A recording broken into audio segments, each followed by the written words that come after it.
бо фарорестани обу ҳавои мусоид корҳои баҳории саҳроӣ дар шаҳру деҳотамон аз ҷумла ҷамоати деҳоти Хурмӣ вусъати тоза пайдо намуд. ҷараёни ин иқдомҳои нек дар мадди назари роҳбарияти мақомоти иҷроии ҳокимияти давлатии шаҳри Панҷакен қарор дорад. дар ҷамоати деҳоти Хурмӣ ҷашни Наврӯзро бо фараҳу шодӣ ва ҷонибдорӣ аз сиёсати созандаи асосгузори сулҳу ваҳдат, пешвои миллат, президенти ҷумҳурии Тоҷикистон муҳтарам Эмомалӣ Раҳмон истиқбол гирифтанд. дар ин тантана раиси шаҳри Панҷакен Холиқзода Абдухолиқ ширкат дошт. вобаста ба дастуру супоришҳои роҳбарияти мақомоти иҷроии ҳокимияти давлатии шаҳри Панҷакен корҳои тоза кардани каналу ҷойбор ва ба ин васила пешгирии эҳтимолияти селҳои харобиовар андешида мешаванд. бо пешниҳоди Вазорати фарҳанги ҷумҳурии Тоҷикистон бахшида ба 30-солагии истиқлолияти давлатии ҷумҳурии Тоҷикистон дар толори маҷмаи фарҳангии эҷодии Кохи лоиқ маҳфили ширу шакар доир гардид. имрӯзҳо дар бунёди бинои нави муассисаи таҳсилоти миёнаи умумии рақами 47 корҳои созандагӣ идома доранд.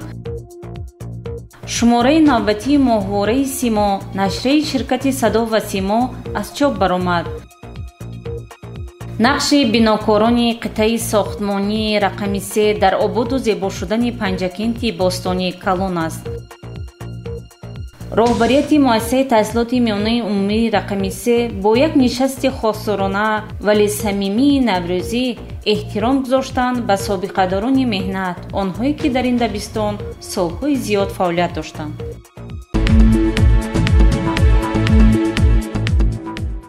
дар ҷараёни бозиди корӣ аз ҷамоати диёти Хурмӣ раисшаҳр Холиқзода Абдухолиқ асосан таваҷҷӯҳ ба соҳаи кишоварзӣ намуда.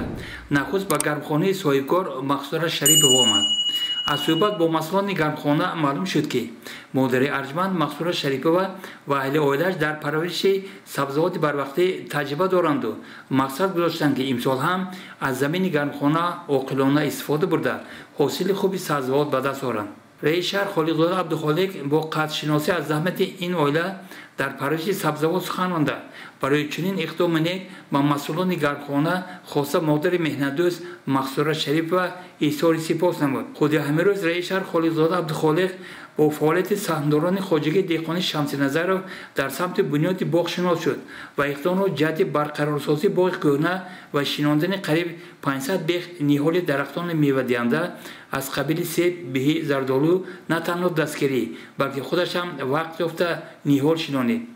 худи ҳаминҷо супориш дода шуд ки боғи мазкур ки мувофиқи нақша ба 3.5 гектар бояд доман паҳн намояд, аз пойгоҳи обкишии деҳаи озодагон обёрӣ карда шавад.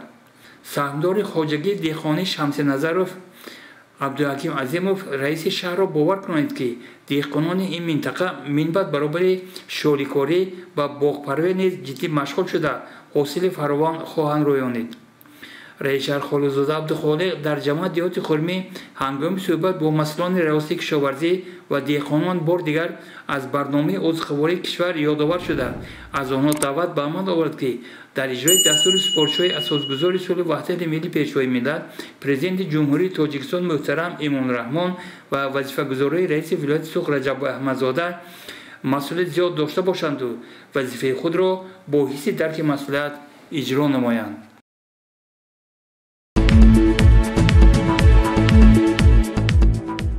арафаи ҷашнварии Наврӯз ба баъзе деҳаҳои ҷамоати диёти Хурмӣ хатти оби нӯшокӣ кашида шуд ва ҳангоми мавриди истифода қарор гирифтани он ин ҷо ҷамомат доир гардид.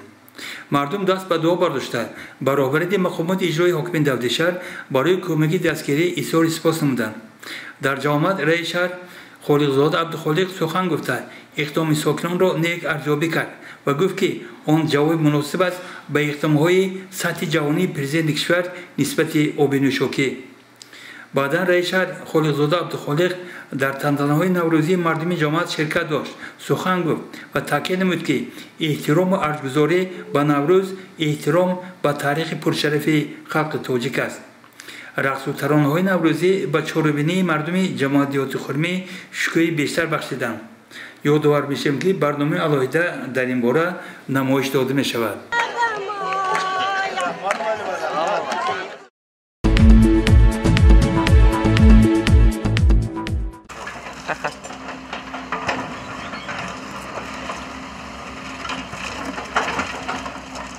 عادتا در فصل بهار و بردن باران‌های شدید خطر رخ دادن آفت‌های طبیعی از جمله سیل در کانال جویبارها و دامنه‌کوه‌ها به میان می‌آید. با مقصد آماده بودن به این حالت‌ها و پیشگیری نمودن آنها پیوسته تدبیرها اندیشیده می‌شوند. از جمله در موضع کانال سوی زیبان با اقدام شعبه شهری حالت‌های فوق‌العاده چاره‌های پیشگیری از آفت‌های طبیعی راه اندازی گردید. اینجا با استفاده از تکنیک‌های مختلف قم شغل جمع شده به بیرون ساحل برآورده برای مجرای منبعده آب راه گشوده می‌شود. در اساس سفارش رهبریت مقامات اجرایی محکمه دولت شهر پنجگیر با مقصد پیشگیری نمودن و پس نمودن خطر آفت‌های طبیعی در سوی زیبان کارهای تازه نمودن سیراها با مردم ادامه دارد. این زمان با جلب تکنیک‌های سوها و صاحبکارا ما تصمیم گرفتیم که سوی زیبان را که یکی از سوی‌هایی که همه ساله سیل می‌بیاد از چون شغل تازه نمودیم. نظر بیت‌الله سردار شعبه حالت‌های فوق‌العاده شهر پادپالکونیک پرویز امانزاده کارهای تازه نمودن کانال جویبار و سایه‌های سیل‌رو منبع نیز ادامه یافته. برابر این تدبیرها جهت مستحکم نمودن سایل‌ها نیز اندیشیده می‌شوند.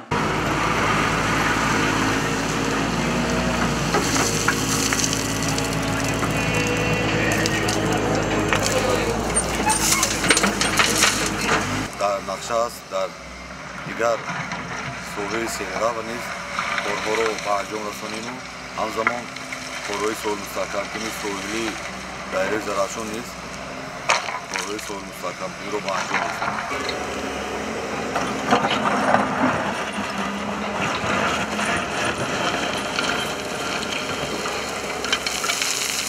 در عرفیت خود گفتند علاج واقع قبل از وقوع.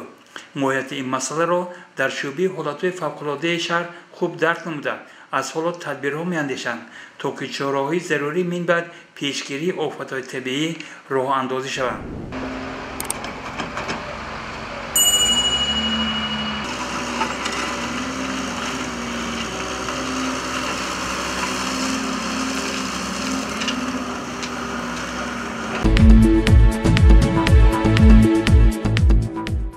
چند پیش در تالاری مجمع فرهنگی کوخلایق محفل شیر و شکر با اشتراک علوچی فرهنگ و علوچی معارف و علم جمهوری تاجیکستان شاعر اسماعیل ظریفی و صنعتکاران انسامبل خلقی اتنوگرافی مروارید برپا شد.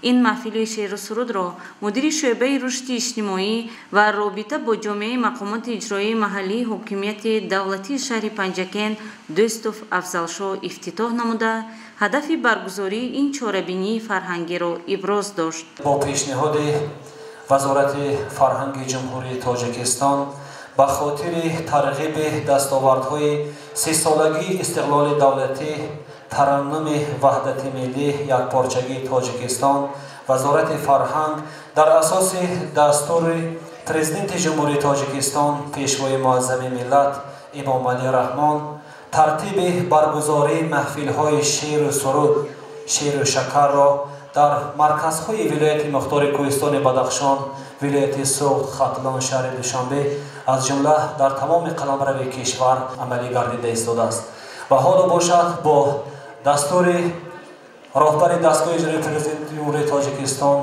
محترمه آزاده عملی این لحظه در شهر پنجکن باستانه با زیر ثبت نوای عائله مستانف‌ها که از جماعت دهات الهیق در اینجا حضور دارند به خاطر استاد اسماعیل ظریفی علوچی فرهنگ جمهوری تاجیکستان، علوچی معارف و علم جمهوری تاجیکستان این لحظه این محفل با شکوه با اشتراک یکایک شما در اینجا برگزار گردیده ایستاده است که استاد را به این روز نیک، به این روز شادی و سرور تبریک و شاد باش میگوییم.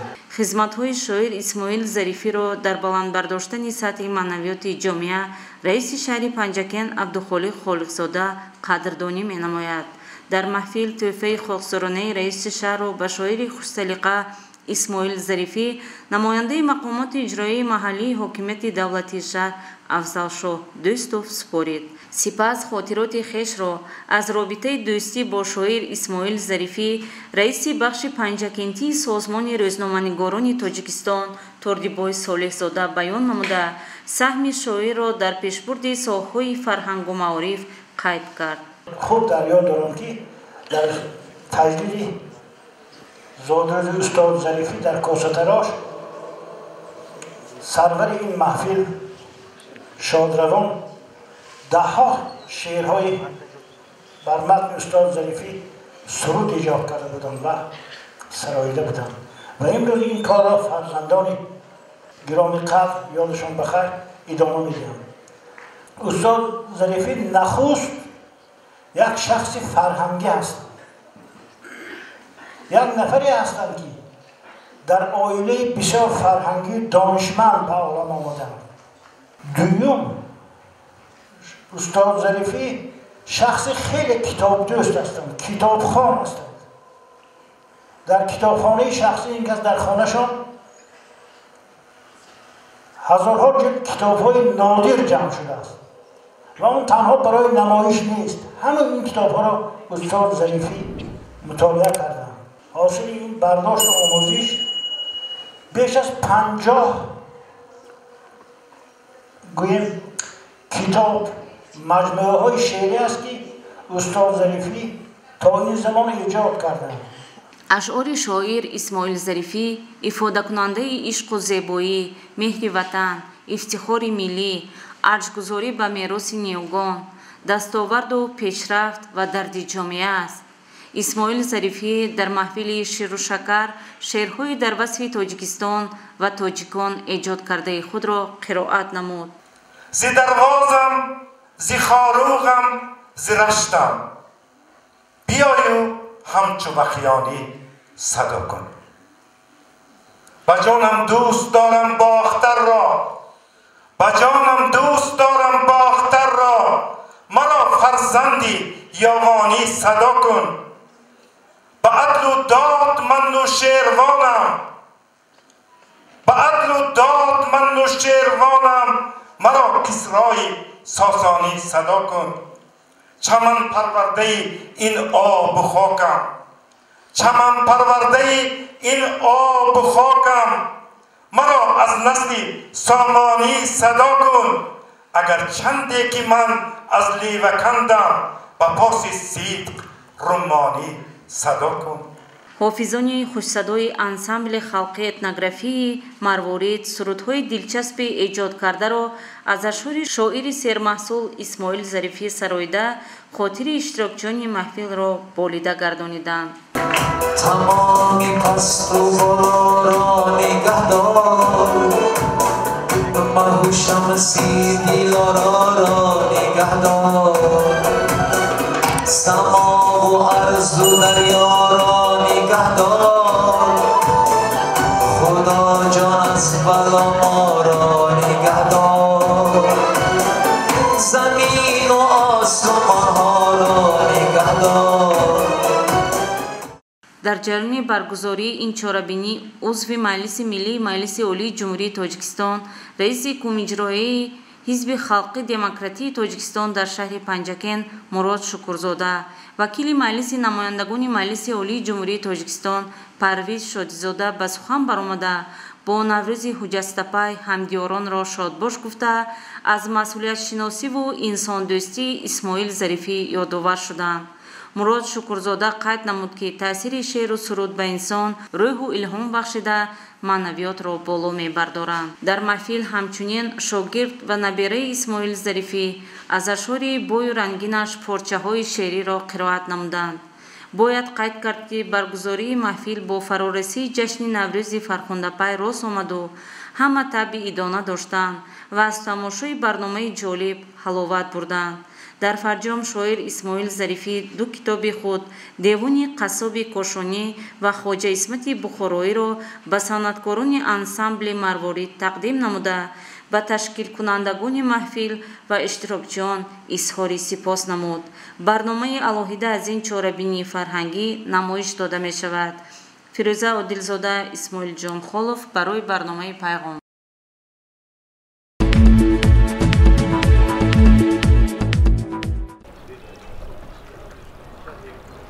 نقش سازنده بناکاران جمعیت دارای مساحت محدود KCM 278 را نه تنها در پنجکین بلکه بسیار انشاءات‌های ساختمانی منطقه‌های دیگر تایستان نیز دیدن ممکن است و حالا ساختمانچان این تشکیلات با نفوذ بنیاد بنای نوی مؤسسه تحصیلات میانی عمومی رقم 47 را به عهده دارند. مؤسس JDMM PMK 278 Olim Saidov. JDMM PMK 278 همچون پودرچی ساختمانی انشاءاتی مکتبی 47 برای 656 جای در یک بس در دو بس 1312 جای. اون مکتب با اقدام رئیس شهر پنجکین عبدالخالق خالقزاده در حجمی 1312 جای یعنی لایحه کشی شده است. مکتب بنیاد مکتبی خرد بود. مکتب همگی برای 220 جای بود.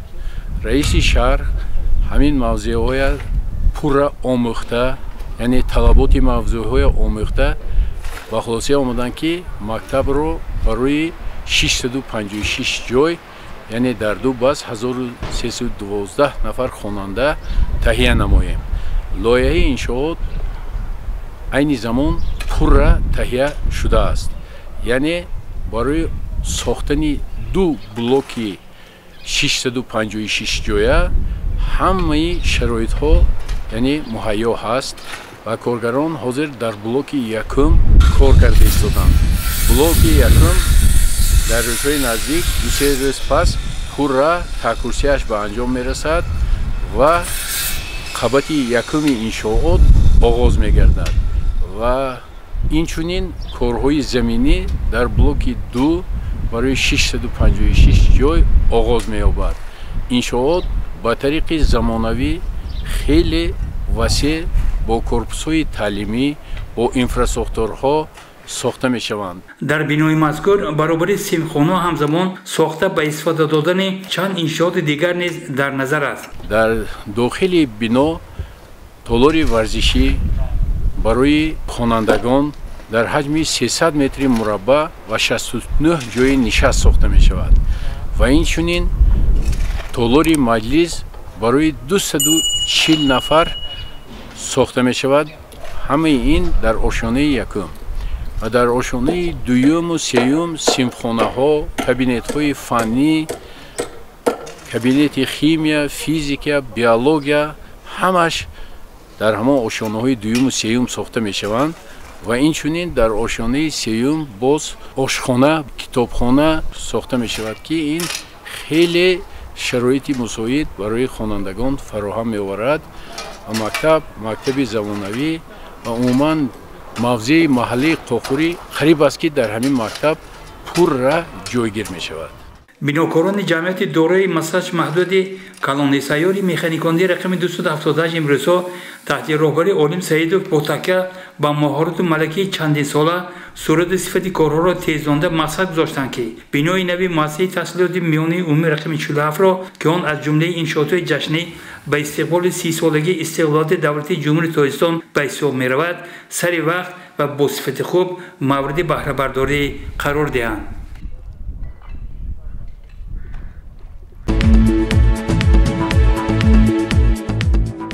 در صفحه اول ماهواره سیما چند رویدادهای مهم از جمله چاره‌بینی دانه بخشیده به روز مادر، روز مطبوعات تاجیک و نوروز حجازتپی جای داده شده است. پدر فرزند بیزار، مادر به الیمنت زار. مقاله مذکور با تکیه از تالار سود شهر پنجکین روی چوب آمده است که آن بازگو به بیرحمی پدر نسبت یگانه فرزند می باشد. در همین صفحه موادها با نامه‌های برابر مسئول و برابر جوابگریم و سابقه‌داران در کنار نخواهند ماند روی چوب آمدند. کتاب منبع دانش بود هست و همین طور خواهد ماند. مواد مشاوره شعبه معارف پیرنظر حسنف با همین نام در صفحه سیوم چاپ شده است. مواد دیگر را با نام در سینه‌های مردم عارف است مزار ما نیز در همین صفحه مطالعه نمودن ممکن است که آن یادی از روزگار شادروان برهان‌الدین امریدینف می‌نماید. خواننده‌ها در صفحه 4 ماهواره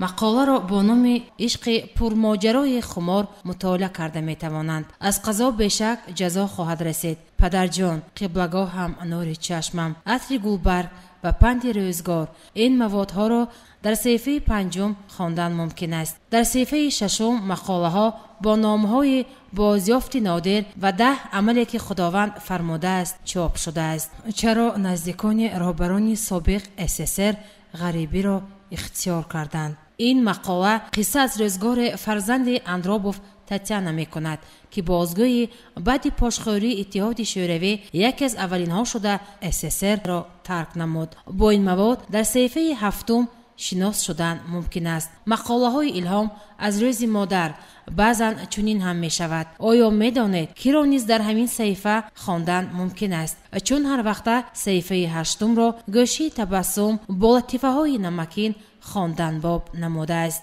یادآور می شویم که ماهواره سیما در مطبعه مگا پرینت شهر دوشنبه چاپ شده است.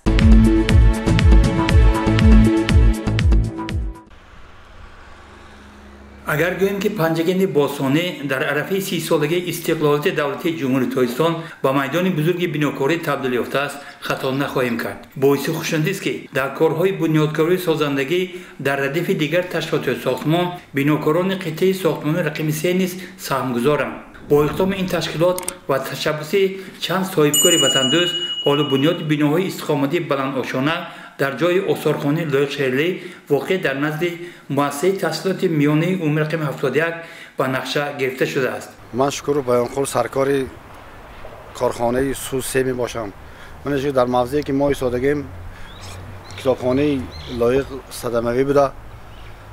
من گرد اطراف خیلی دیده ایستاده اید پرتابگاه شده است. موافق قرار حکومت شهر من 2 تا صاحبکار 2 تا بینای 9 قبطه بردارند که یکم قبط بینا با مغازین می شود و در دویم قبطش کتابخانه لایق شهرلی می شود. در روزهای نزدیک خدا خواهد کار سر میکنیم. در وقت ساختمان در اینجا ما برای بچه ها میدانچه می سازیم و این سای که در اینجا گذاشته ایستاده است ما سایل بندی میکنیم، یعنی با بیتون سایه را مستحکم میگردانیم. اقدام دیگری که بناکاران تشکیلات مذکور عملی ساختنیان بنیاد میدانچه‌های بازی برای کودکان، ورزشگاه کودکانه، ایستگاه ماشین برای ساکنان و کارهای سبز خوراکگردانی به حساب می‌رود که این عمل‌های نیک در کوچه فردوسی نزد بنای رقم 20 انجام داده می‌شود. ما در موضع 720 کوچه فردوسی قرار داریم. موافق قرار حکومت شهر و با دستگیری حاکم شهر در اینجا میدانچه فوتبال بازی برای بچه‌ها، میدانچه، ایستگاه ماشین ها و جاهای نشست استراحت برای مردم ساخته می شود و خود بینا هم نمای بینا هم تعمیر کرده می شود. چطور از صحبت با سرکار ساختمان بیان خود شکر دریافتیم حالا کارها ادامه دارند و از تلاش بناکاران دلیل با فکر است که ساختمانچان البته به قول خویش وفا خواهند کرد.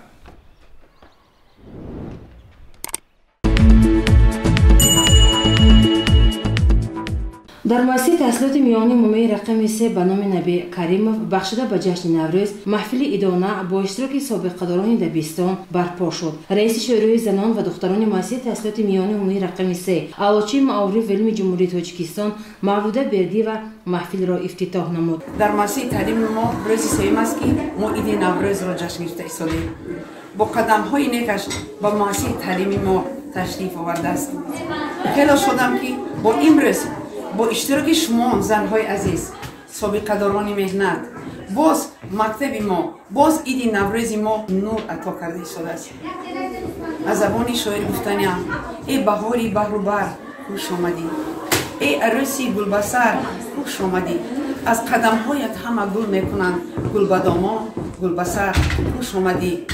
با همین تمنیات گفتنیم بگذار بهارتان به خزان، آرزوهایتان گلفشان، زندگیتان گلریز و گلباران باشد. سپس از جانب خوانندگان برنامه جالب ادبی موسیقی نمایش داده شد که آن خاطر مهمانان را شاد نمود. در آن ساعت که دلگیرم کجای مادر پیرم بیابین مای تدبیرم که در گردابی تقدیرم سرم خواهد نوازش های دستانی تو را امروز دیدم خواهد نگاهی گرم چشمانی تو را امروز مادر جگر است روی مادر جگر است ماه است بزی بروی مادر جگر است صد تار سیاه موی کاکل یار یکسو یک تار سفید موی مادر جگر است زیدردی سخت مادر بیقرار است سرش یک تاب و بالینش هزار است نباشد پا و دستانش مدار گرفتار است بر حال زاره.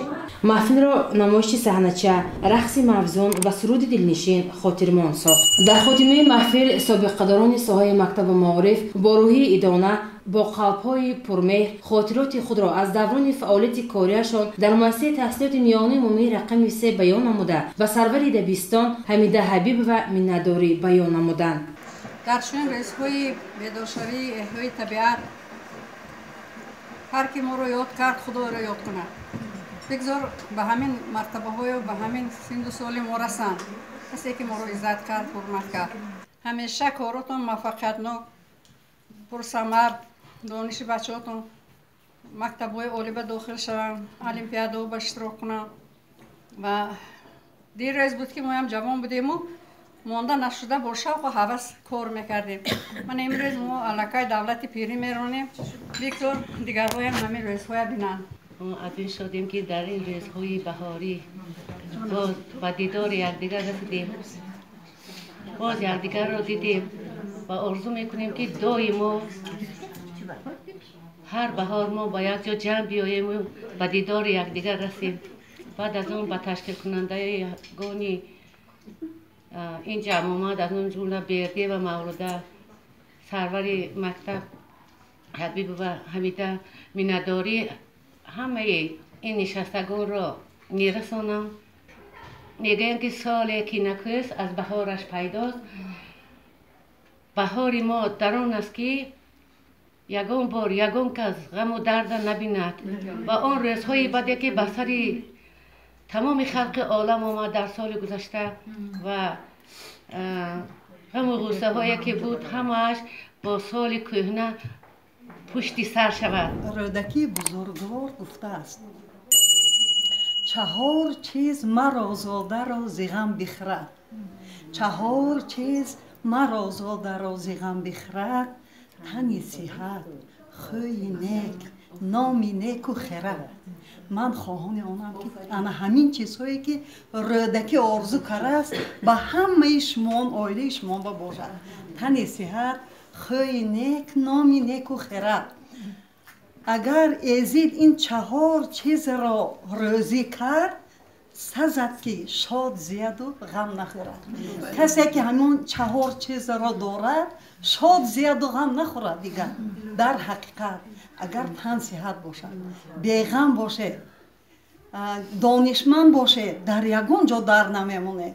اگر سلامتیتون نباشد شما تنج، عائلتون تنج باشد شما تنج. من خاندان هم مطلب در همین بهار عالم افروز خوشی های روزگار را تماما دارند. احترام سابقه‌داران جوانان را به مرتبه های بلند میرساند. استادان عزیز و گرامی قدر، من در وصف شما بسیار چیزها را بگویم هم کمی میکند. شما برای ما همچون مادر هستید. همه وقت صحت و سلامت باشیدتان. نوروزتان پیروز باد، هر روزتان نوروز باد همه وقت.